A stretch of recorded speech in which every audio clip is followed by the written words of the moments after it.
પોરબંદર પધારેલા મહારાજા ઓફ વાંકાનેર કેસરીદેવસિંહજી ઝાલા સાહેબે જીટીપીએલ હાઉસની મુલાકાત લીધી હતી અને ગુજરાત ન્યૂઝ સહિતની તમામ કામગીરી નિહાળી જીટીપીએલના ડાયરેક્ટર રાજબા જેઠવા સાહેબને શુભેચ્છાઓ પાઠવી હતી। પોરબંદરમાં યોજાયેલ સર્વરોગ નિદાન કેમ્પમાં મહારાજા ઓફ વાંકાનેર અને રાજ્યસભાના સાંસદ એવા કેસરીદેવસિંહજી ઝાલા ખાસ હાજર રહ્યા હતા। ત્યારે આ તકે તેમણે વાડી પ્લોટ ખાતે આવેલ જીટીપીએલ હાઉસની પણ ખાસ મુલાકાત લીધી હતી, જેમાં તેમણે જીટીપીએલની તમામ કામગીરી તથા ગુજરાત ન્યૂઝ ચેનલ અંગે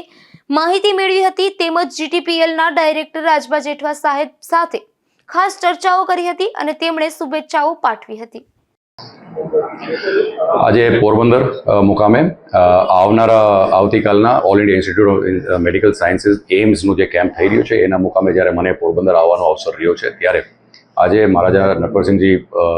રાજપૂત સમાજ ભવનના અંદર ક્ષત્રિય સમાજની આગેવાનીમાં સમસ્ત સમાજ તરફથી મારું આજે સન્માન જે કરવામાં આવ્યું હતું, એ કાર્યક્રમના અંદર તમામ સમાજના જ્ઞાતિના તમામ સમાજના અધ્યક્ષો, એમના પ્રતિનિધિઓ આખા પોરબંદરે ભેગા થઈને જે મારું સન્માન કર્યું છે એ બદલ હું બધાનો આભાર વ્યક્ત કરું છું।